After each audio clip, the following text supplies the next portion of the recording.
The Hog's Eye is brought to you by TicketClub.com, your one-stop shop for live events nationwide. Whether you're looking for game, theater, or live performance tickets, don't sweat it. TicketClub.com has you covered. So make sure you're going there for all your live entertainment needs, and make sure you're clicking over to them from the banner at the top of thehogsdie.com.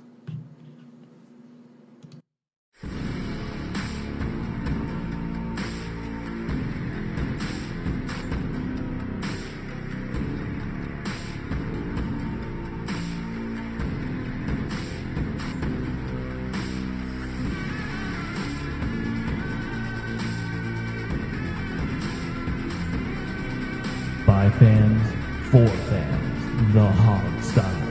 And now, here's your host, Sean Conti. Hey ho there, Hog Styers. This is Alex East filling in for Sean, who I don't know, I didn't read the text. I think he's in a soup kitchen somewhere. And I don't think he's feeding homeless. I think he's trying to eat them. I have no idea what he's up to. He's not eating the homeless. Are we sure? Yeah, I mean, Colorado's a weird state, man. So. Well, he asked the manager, and the manager said no, so he can't do it. Oh, yeah, damn managers. Well, it's just a three-man show. That was, of course, Jamal and Steve. Hope you guys are doing well. We got a busy show this week. And I kind of want to just dive right in. I know we kind of do some chit-chat, but I want to do some chit-chat about some things that Steve did online that kind of annoyed me, and he got in a big old argument with a bunch of listeners. So let's get right into that story first, Steve. You took a lot of offense to what Josh Norman wrote. Yes, I did. Oh, okay. So we on the opposite ends of the fence. Let's hear it. Yeah. I want to hear this. Yeah, Steve was very upset with Josh Norman, told him to shut up on Twitter. So let's go. Yes, I did. All right. So Josh Norman is blaming the fans for the fact that his team cannot play well at home. You know, that was the part and parcel of it was that. You know, Josh Norman, you know, this was all these comments happened after the Tampa Bay game, and he basically said, "I don't even like playing, you know, at home. We don't play as well at home. You know, the fans just basically bring me down. You know," and I really did take offense to that. You know, and look, he's not wrong in saying, you know, the stands have been empty. You know, obviously there's a ton of, you know, opposing fans. I mean, that part's right. But the idea that this jerk can get up there and actually have the stones to go blame the fans for his team's poor performance, you know, just shut up. You know, be a professional. Go play the game. Don't worry about what's in the stands. And maybe if you guys wouldn't get blown out at home by the Falcons and front run your way into looking pathetic against people like the Indianapolis Colts, you wouldn't get booed. You know, you wouldn't get booed. I thought it was really, really, really weak and pathetic that he basically blamed the fans for his team's performance. And DJ Swearinger backed him up, so DJ gets a, you know, naughty mark from yeah, too. but so Chris did Thompson Brown. A lot of the people on the defense guys came out kind of backing what Norman was saying here. And they're all wrong, and they're all being arrogant. You See, know, I think you're stupid. reading what they're saying, and that is that they don't like the fact that they feel like the fans aren't supporting them. They feel like that they're just not getting the love from the fans when they're on the field. That the fans are quiet when they're on defense. Defense feed off the defense. I think we all know the defense feeds off the fans. The home crowd. On the home crowd, especially on those third down plays. That's why they're trying to pump up the noise, make it harder for the offense. And, yeah, they're not getting that when the stadium's half full. And half full being still 20 to 30% opposing fans. So, Steve, let me ask you. Yeah. Just so we can clarify, did you get out of Josh Norman's statement and then followed by DJ Swearinger's backing of or support of Josh Norman's statement, did you say that they blamed the fans for them losing at FedEx Field? Note, that's what I got out of it. Two losses. See, I didn't get that out of it. That was my interpretation of what my interpretation of what he said was that he was blaming the fans for the fact that they don't play as well at home because the fans don't support him. Okay. You know, and I very, very strongly disagree with that. You're a highly paid professional. So, you know, and you haven't been around. This dude hasn't been around here for 25 years like the rest of us have, and been through hell with this franchise. So here's the thing. Yeah.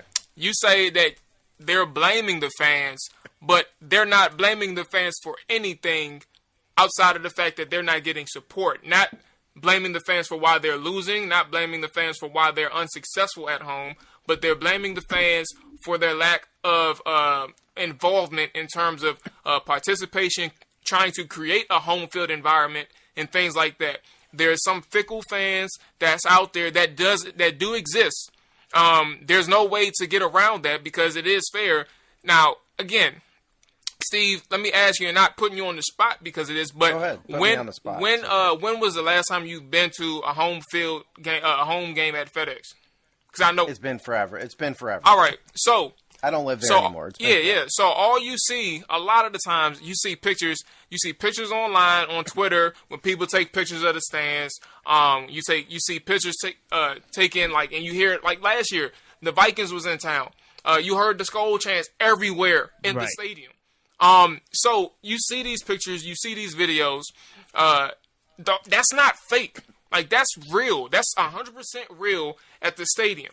And when you go on the road, y'all know I've been on this show for 2 years. I went to the Seattle game in Seattle last year. I've never noticed so many Redskins fans on the road. And when the game was over, there was a section right by the Redskins, the tunnel where the Redskins run in, I think, the whole section full of Redskins fans greeting all the Redskins players as they're leaving the field. Mm-hmm. Like, it was insane. And well, let me say this, Jamal. I've been to a significant number of games in the old days when I was a kid at RFK, and I've been to a lot of games on the road. Right. For the Redskin games on the road. So I do know what you're talking about. I'm not even disputing that. Okay. So they say nothing wrong then. If that's all they're saying. This is my point. Number one, the fans have no obligation to do anything.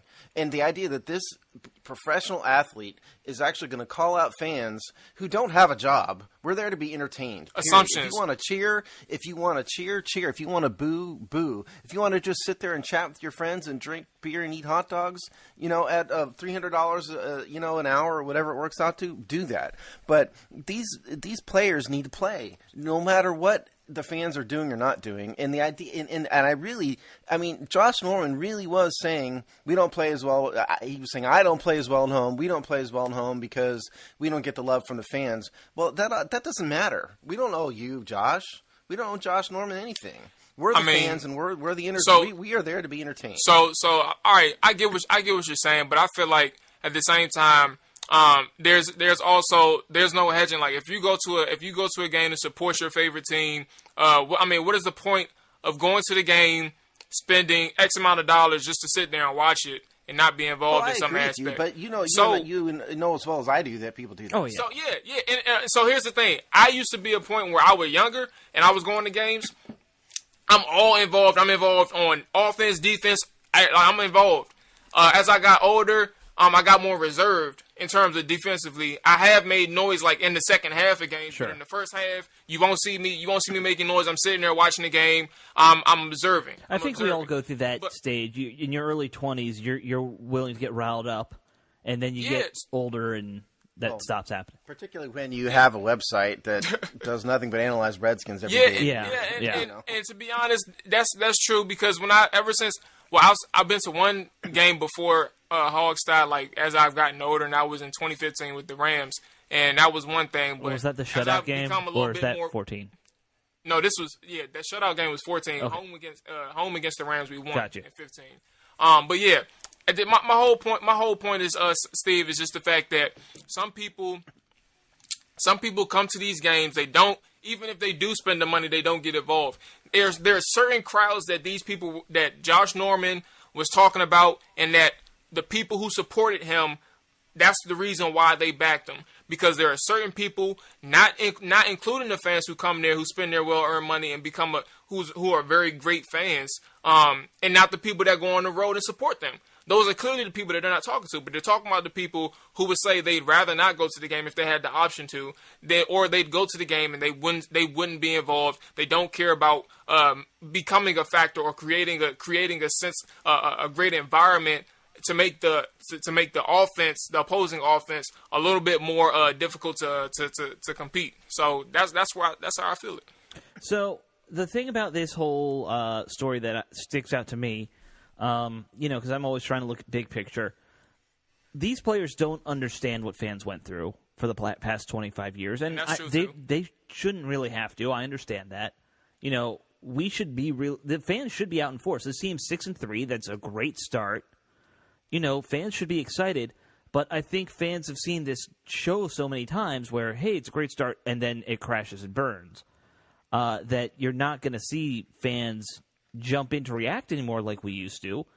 But the bigger question to me is, one of the things that got mentioned by Swearinger was that he's played in other cities. Houston, what was the other place? Tampa Bay. Tampa, Arizona. yeah. And he's like, those places had terrible fan bases, but they came out and supported the team. And he considers Washington a worse fan base than some of these, what I would say, mid to lower tier franchises have. We've historically been a city that supported the Redskins through everything. We are no longer that city, and this fan base has taken a shift that, it's kind of happened right before our eyes in the last year or two, where I think the fan base has gone from a lot of homers and, maybe some negativity around that comes with being a passionate fan base, to just completely jaded and maybe giving up. I don't disagree with you guys on any of that. You're right. And I personally, I think the moment that happened was the Chiefs game, 3 years ago. That might have been one of the Robert Griffin the accumulation. Yeah, 4 years ago now. Yeah, I think that was I would say the whole but RG3 debacle played a huge part in it, too. Okay. Yeah, and I'm not even disagreeing with you guys about that. We have an apathetic fan base. We see it every day. And by the way, people, the comments. That's the word I was looking for. Apathetic. My tweet went viral basically, and we got about half pro, half con. Sure. As a rough guess.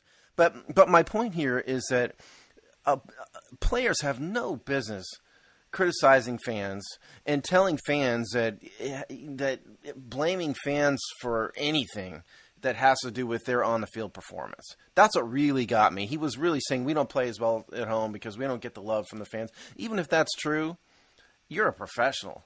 You need to do your thing regardless if there's 10 people in the stands or 70,000. That really, I think that's it's short-sighted and offensive, and that was my point. Like I said, it's fair, but I also feel like what they're saying, what they said wasn't false. And to Alex's point, they don't understand the new players here. They don't understand the past, the 25-year history that created this type of environment and this type of mentality with the Redskins fan base. However, what they said is true. And if you are a Skins fan now, who's liking the product, but at the same time are still hesitant, they're trying to convince you that this is a new team. This is a 2018 team that's 6-3, that's first place in the division, and we're still not getting the support from even our own fan base. Right. And if you're not willing to do that, you're just proving their point. Regardless if you go to the game or if you choose to stay at home, but you have the option to come to the game and support them. You're just proving their point that you don't have that love for them that they're expecting that they're expecting their home crowd or home fans to have. That's what they were saying. In my opinion, I felt like they weren't necessarily saying that's the reason why we lose. When we lose, note that they've won 3 games at home, I believe. 3 games. No, it's 3. So they won 3 games at home. So, it's not like every single time they go to the games that they have to the home games that they have a losing record or they're guaranteed to lose. No, you come up there for they call it the 12th man for a reason. And Seattle, they own the word essentially now because of their great home base. But 12th mans exist everywhere. 12th man is their home crowd. They need Seattle has the 12th man because they're making money on a copyrighted phrase that they can sell. Well, they stole it from from a college, which is funny. Texas A&M, Texas A&M, I believe. So, not that anybody in Seattle would know that, but yeah. Yeah, so and I'm just saying, like that's exactly what that phrase is for. That 12th man is that home crowd, and that's exactly what the Redskins players are trying to get the point across, that they need that and they want that. Well, you know what? Play better and consistently, and that may happen. But don't blame me as a fan in the meantime. I think this is a big topic that we will probably be talking about at some point again, because I think this is something that's going to be a continuing story for years as this team does try to rebuild its fan base. I want to move on, talking about rebuilding. We had the DJ Swearinger story, but I'm going to skip that because we went a little long here. Let's talk about rebuilding this roster, Steve, because they made some roster moves. We did. There was a lot of roster moves that happened this week, actually. Okay. Roster moves. Number one, Jaron Christian went from seemingly healthy after the Tampa game to MCL tear and on IR. Because we didn't even mention him when we did the post-game show. Well, he played like 2 snaps and somehow tore his MCL. Yeah. Right, and so he's gone. They waived Josh Holsey. Now Josh Holsey was on the PUP list, and so they brought. You can do a lot of things on the, with guys on the PUP list. What the Redskins did was waive. Right, you can't stash a guy for a full year on something like that anymore. No, you can't. But they did re-sign him. He cleared waivers, so now Holsey's on the practice squad. They cut Mac Brown from the practice squad. So all you Mac Browners out there, sorry, he's gone again. That's a shame. It's unfortunate. And they brought Casey Dunn back to the practice squad. And now Trey Quinn has been activated from the IR list, so he will be active. You have to think that Jehu Chesson has probably played his last down. Yeah. On the game day roster. That and I assume this means that Stroman will be off punt return duties and we'll get Quinn back in there. I hope so. I think anybody. I think we need to have Sean Conti do punt return over Stroman. Well, Stroman just fair catches. That's his problem. It's just as soon as it punts, fair catch. Yeah. And if you guys haven't read Alex's study of the special teams, please do. Because it's just incredibly frustrating. But that is roster moves. So the big ones: Christian gone for the year, Holsey practice squad, Trey Quinn active. And Mac Brown. And I guess with Quinn, we'd also be remiss to not mention this is kind of like a good spot for him to replace Crowder right now, who's still hurt. Crowder with the missed injury. I don't even remember what it is. It's like a leg injury of some kind, right? I do have an interesting input here, by the way. Since we're talking this stuff, I tweeted at Dr. Chow, who's become the injury doctor on Twitter of choice. And for, if you guys aren't aware, Dr. Chow was, an NFL, doctor and all that. Asked him about Quentin Dunbar. The nerve in the shin question? Like, what nerve is there? Yeah, and he said, I said, hey, what the heck's going on with Dunbar's, shin? He supposedly has nerve damage in his shin. We don't understand. And he said, his quote was, "No idea, but all I can think of is peroneal nerve issue." Forgive me if I mispronounced that wrong. So I don't know what nerve that is, but Dr. Chow was a bit befuddled by Quentin Dunbar's. For as many injuries that we had, we need to try and look into getting him on the show for like 20 minutes. Yeah. So that's not a bad idea. Yeah, that's not a bad idea at all. Dr. Chow, if you're here. Yeah. I mean, the injuries are frustrating. Another MCL injury, and people are somehow going to look back and blame our field for this somehow, I'm sure, with Christian, even though this was an away game.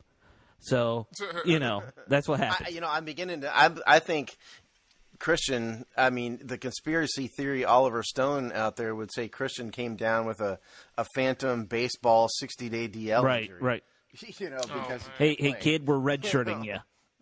We need the spot. Exactly. Okay, yeah, it might be that, and you know what? I'm fine with that for him for this year because he needs to develop for a year. He needs a red shirt. So let's move on from red shirts to the Houston Texans, who sometimes wear red shirts, don't they? I'm very confused by their uniforms sometimes. Red and white, red over white. Yeah. They have red out days, That sounds terrible. That has a terrible ring to it. That might not be the phrase, but it's called "Get the red out." They wear something like that, where they wear red and the fans wear red. Oh, okay. And everybody's red. Very, very college-ish. Okay, well, let's get to this. Let's get to the Redskins homecoming week. Yay, they're wearing their throwback uniforms and not doing anything right with the helmets. But I won't rant about that. Because we know you're a uniform. Yeah, I am a uniform nerd. But let's talk about this whole thing with we got a pretty good foe coming in here for this week. The Texans have a great offense. Sure. They've won 6 in a row. And, they have a pretty solid defense, too. So what do you guys want to start on? You want to start on Redskins offense or the Redskins defense? Let's go Redskins offense. Okay, let's suffer. Now, yeah. Okay, well, let's first of all, I think you got it wrong, backwards. They don't have a great offense. They have a good offense. What they do have is a great defensive line. That's the way I look at it. Their offense, this is a team that doesn't really do anything poorly.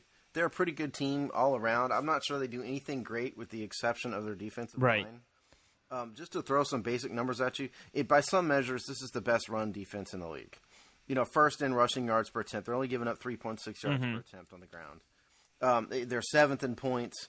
They have had their bye, and so you take that into account. But they're fourth in yards per play, fifth in passing yards per attempt. The only statistical weakness you will really see in here is red zone defense. Interesting. Talking on their defense. They're terrible in the red zone. For some reason, they've given up 74% touchdowns, which is 29th in the league in the red zone for some weird reason. I think their front four, you're talking J.J. Watt, Jadeveon Clowney. Their line, they have some good linebackers, McKinney. Their secondary isn't quite as Who do they strong have on the interior of that line offhand? Do you know? Because Watt and Clowney are the names you think of, but they're both outside guys. Well, I mean, they moved Watt around. I guess so. Watt is not just going to be, but Brandon Dunn is theoretically they're a 3-4 team, and Brandon Dunn is the nose tackle. And then Whitney Merciless and Jadeveon Clowney are the outside linebackers, and McKinney and Cunningham are the inside linebackers. I'd say the guys that you guys need to watch, obviously Watt, right? Obviously Clowney, and they like to do 4-man fronts, and so what you see a lot from the Texans is Watt on the left side, Clowney on the right edge, or they'll move Watt to the right interior guy next to Clowney. Do an overload kind of thing. Or they'll overload, or they'll flip Clowney and put Clowney on the left, and Watt. They're not going to keep J.J. Watt in one spot. Sure. Ever. He does play more on the left side, but. You said it's what you were saying. They're a 3-4 team, but not really, because they run a lot of these 4-man fronts now, like so many teams do. Right. Correct. Yeah. But theoretically, they're a 3-4 defense. But, I mean, listen, J.J. Watt is everything's cracked up to do, I think.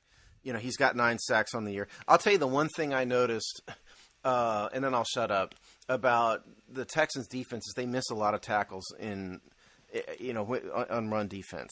And in the second level, Clowney misses a lot on runs, I think. Clowney's a pass rusher. Right. And so I think you can, if you have a running back who is elusive and can break tackles, hint, hint, I think he may do better than you might think, given the stingy nature of their defense, because they do miss tackles. So, but I'll shut up. Sorry I rambled. No, I think those were good things to kind of point out. I'll tell you the things I've, when I've had time to kind of watch highlights of the Texans, the things I've noticed about their defense is I noticed that their secondary can be chewed up pretty well if, they play a lot of zones, and, zones have holes that you just got to find those holes and you can get some yards against them passing-wise. I agree with you. I think running is going to be a taller order this week. I think this is a week you got to kind of put a lot more on Smith to, maybe make a couple plays. Maybe not downfield, but just pick up those 10, 15-yard chunks that you need. Well, Jamual? Yeah. I think that there is a vulnerability in the Houston secondary. I think one of the things that Washington has to do, last week was a decent game. I don't think it was, I can't never say that it was anything better than that. It was a decent game for the Redskins offense. Nothing impressive about it. However, I think the opportunities that they took downfield in terms of passing was fine.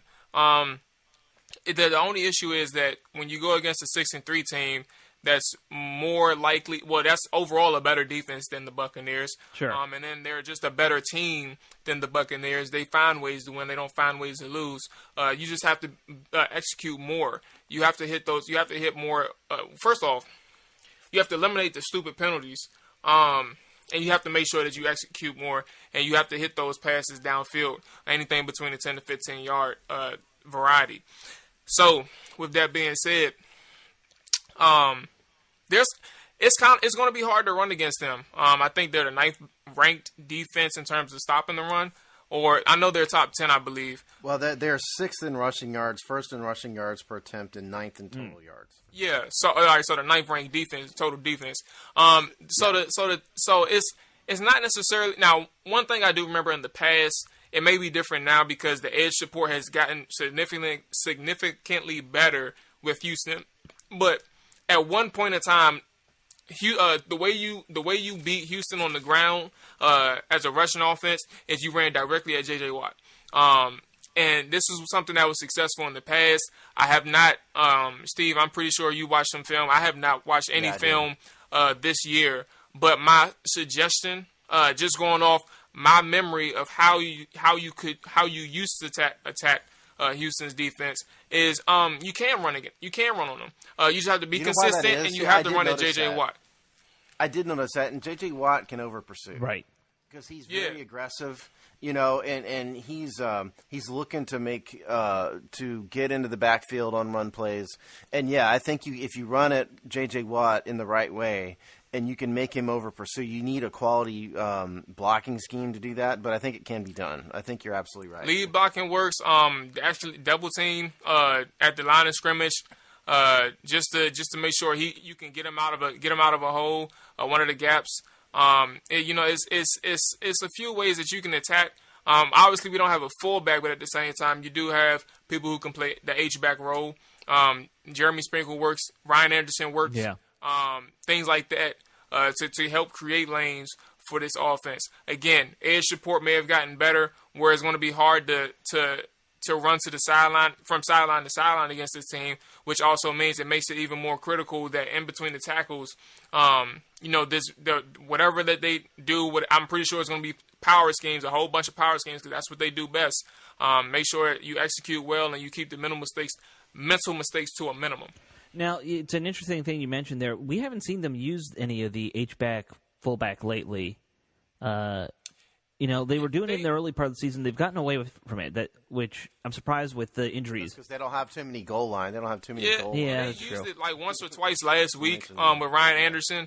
And it's not necessarily you're right. They don't use it that often, but in instances like this, you can, in 5 yards and shorter, you can make use of that. Jeremy Sprinkle works well out of backfield. Right. Play action works off that because, if you have somebody in the backfield in an eye or a weak eye, strong eye, then you give the look based on the type of team that we are. Right. You give the look that we're about to run it. Right. So you have an option to work something off of that. And we'll see how it goes, but I do think that if you can get somebody in the backfield against this team to help Adrian Peterson out, it can bode well for your rushing game. Well, I'll tell you the other thing is that I don't think they need to be afraid to run right at Jadeveon Clowney either. Mm-hmm. I saw this guy weirdly. He's uber athletic, incredibly quick, burst, all of that. If God wanted to make a pass rusher, it looked like him. But in run defense, weirdly. I saw him, more than once in more than one game flail at running backs. Try to arm tackle running backs on the edge. So, that may be something that they can exploit because I don't think he's nearly as strong in that, and he's only had 24 tackles on the year, by the way, Clowney. So, and he's not, and they rotate him out too. He's not always on the field. J.J. Watt is always on the field. Clowney is not. They do rotate him out on occasion is the other thing. But really, the guy I think you need to be more worried about, on the Texas defense is probably Whitney Merciless. More in McKinney. Those two linebackers more than Clowney when you're talking about run game to me. And that's one of the things where I said, I think Clowney and Merciless play a huge role because over the years, I don't remember when Clowney got in. I would say 14 or 15, but the edge support has gotten significantly better in Houston. And overall, when that unit is healthy, because, they went through their injuries one at a time, Willie Merciless and last year they fell apart. Yeah, together as a unit, and they're showing it this year. They're better against the run. And those are the challenges that'll present. And obviously, when you're better against the run on the edge, and you have a guy like McKinney and at inside linebacker, it bodes well for for your defense too, because you have a guy who's smart enough and has the awareness to hit the holes, the right holes, and close the gaps as quick as possible. Yeah. Okay. And we didn't talk about the secondary real fast. I mean, I think it's the weaker part of their defense. I mean, Jonathan Joseph and Kareem Jackson don't scare anybody. They do have to run Tyrann Mathieu back there now. He came over from Arizona, quality safety. But I think that's more of a vulnerability. It's what Alex said earlier, which is, this is another game where I think we probably need to lean more on the short to mid-range passing game. Right. This might be. Yeah, you can dink and dunk this team, and I'm hoping that Quinn coming back really, opens up a little. I think, you know what? I mean, Trey Quinn is a rookie 7th-round draft pick who's paid 5 minutes. I think if we're relying on Trey Quinn to be our savior, we need a new savior. No, I'm not. I'm just saying, that's the kind of player you want against a team like this, is a kind of scatty, receiver, and we haven't had one since Crowder went down. So let's move on though, because we're already coming up to the end of the show, and I want to talk about our defense versus this offense, because I think that's a more interesting side for us. Yes, we do, sir. Yeah. Aren't we deciding when our own? That's true. Absolutely not. That's true. We have the time. At one point we said we wanted to stick to 30 minutes. We're already at 32. So we've never done a 30-minute show in our entire history. I think we did one 28-minute show after we got our asses handed to us, but that might be it. Well, we just got sick of it. I wouldn't blame us. Yeah. Okay, so fine. Let's talk defense versus offense. Okay. I look at the stats for the Texans, and the run game does not scare me very much, Steve. Am I wrong? No, I mean, from a statistical standpoint, they're 26th in rushing yards per attempt, 14th in rushing yards. Lamar Miller is, on one hand, he's pretty average. Right. He's averaging 4.2, I think. 4.2 yards per attempt. Yeah. But he's had his moments where he's had good games throughout the year. And this is a common theme. We said this. I said the same thing about Tevin Coleman. Right. With the Falcons, I said the same thing, probably worse, about Barber last week. And so frankly, this the front seven of the Redskins have not done nearly as well in recent weeks against the run as they did earlier in the year for whatever reason. And so Lamar Miller is a guy who has shown, while he's average overall and not that good, he can get hot. He's had moments, where he's gotten hot, and he's had some good games. So we don't want that to happen against the Redskins. And I'll tell you the other thing is Deshaun. If you guys aren't aware of this, Deshaun Jackson is a runner. You're going to see Deshaun 4, 5, 6 times a game just take off. If he sees a running lane, even if he's in the sorry, pocket, you said Deshaun Jackson twice. I meant, okay, Watson. Sorry, I had to call that out. Deshaun Jackson. I thought he was making a comparison. I was kind of watching Jamal's head tilt sideways a little more every time. Deshaun Jackson takes off and runs too. No, but listen, the quarterback of the Houston Texans, Watson, will take off and run 4, 5, 6 times a game. He has a tendency, if he sees a running lane, even if he's in the pocket, he's just going to go. Yep. He's had 286 yards rushing this year. So that's something you got to play contain. This is like how you play Aaron Rodgers, the same way you play Deshaun Watson. That was actually the next thing I was going to mention about Watson there. When I watch him run, I don't see an RG3 Lamar Jackson kind of runner. I do see more of the Russell Wilson, Aaron Rodgers, contains it within himself more on the runs. Kind of guy, you know what I'm saying? Like, there's a subtle difference to how those guys escape the pocket.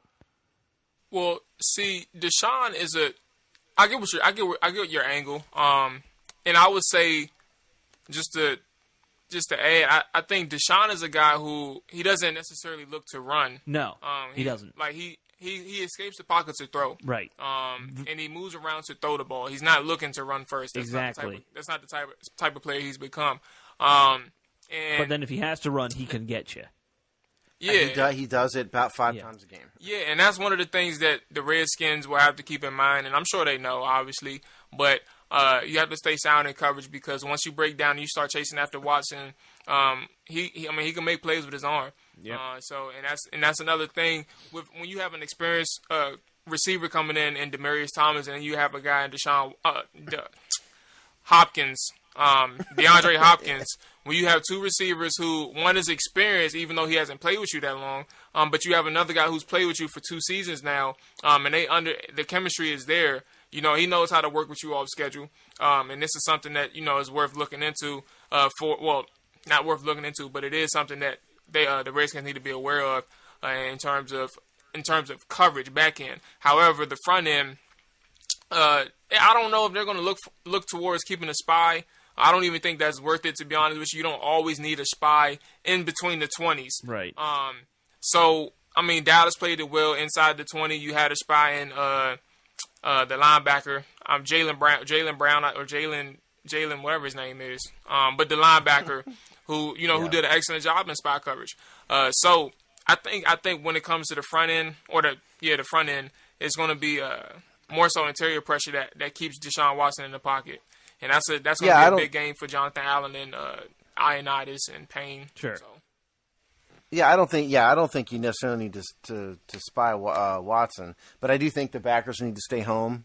When you have a guy like this, I don't think they need to stay home. I don't think you need to necessarily blitz these guys too much.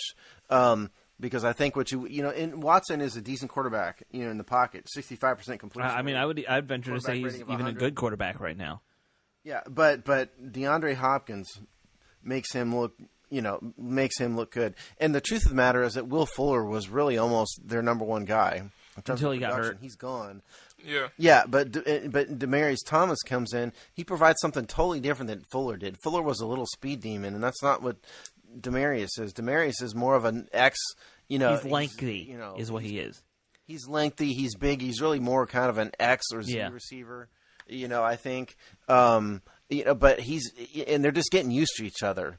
And so it's those two guys are a handful. I do think that the Redskins would be wise to put Josh Norman on Hopkins and just let him follow Hopkins. You don't think so? And not in the strategy. Star coverage is a great idea, but I don't see Josh Norman hanging with Hopkins at all. You don't think he can do it? I ain't gonna lie to you. I don't think. Well, because Hopkins is a more speedy guy, right? I mean, he's not just speed. He's crafty. And he's technical, very technically sound. And he knows how to play the receiver position, and that's dangerous. Yes. And when you go against a guy when Josh Norman goes against a guy like that, he could get broke down on each level. It's a setup all game, and that's the dangerous thing. Adam Thielen did it to him last year. And Stephon Diggs did too. Everybody had their turn on Norman. In that specific game, there's other games that you can bring to the table, but it's just certain receivers that you don't want him to go up against all game. You just want to make sure that when they're lined up on the same field, you maximize the production and the coverage that you can get from Norman. Yeah. So if you guys want a sleeper, watch for their tight end, Jordan Thomas, number 83. Big guy, capable. He can block. He can catch.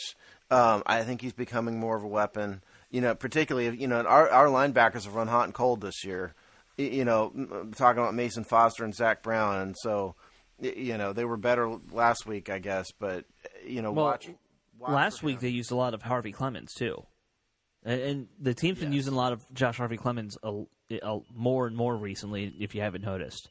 It's been interesting. Anything that takes Zach Brown out of pass coverage. Right. And that's, I think, kind of the big thing about it, is they're using him, the pass coverage guy. And I think we'll need him this week, because this is a team where I worry more about the pass than the run. So let's put Harvey Clemens in there. I don't know what you're going to do on the opposite side of Josh Norman, because Danny Johnson was not impressive last week. They were throwing at Danny Johnson all day long. Give him a 20-yard buffer, and he can close just before the first down marker. That's the plan, right? Yeah, that was ugly. They made sure they didn't want to get beat over the top, but he took it to an extreme. Mm-hmm. I can understand. Well, don't worry. It's only Demaryius Thomas he's going up against. Right. No well, maybe he'll just go against DeAndre Hopkins.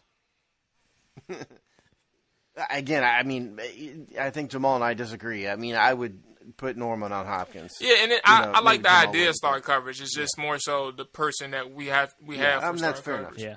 Okay, and here's the other thing. Before I know we probably need to move on, but just look at another stat thing about this offense. They've scored 216 points in 8 games, which is significantly more than the Redskins have, just incidentally. But they've given up a ton of sacks. They're bad in the red zone, and their time of possession is only so-so. What that tells you ought to tell you, put the sacks aside for a minute. That tells you that they've done, that Hopkins, who's averaging over 14 yards a catch, and Will Fuller before he got hurt are making a lot of big plays. The Texans will try to use. They're a lot like the Redskins in some respects. They will try to set the run up early in the game. They will try to get Lamar Miller going, and they're going to play off that later in the game. But this is not just a ball control offense like the Redskins have been. This is a team that knows how to use their weapons. They're going to, one of the receivers has almost 800 yards, I think, right? Something like that. He's got a lot. Well, Hopkins is almost 900. Oh, okay, 900 yards. Oh, yeah, it's 900. Yeah.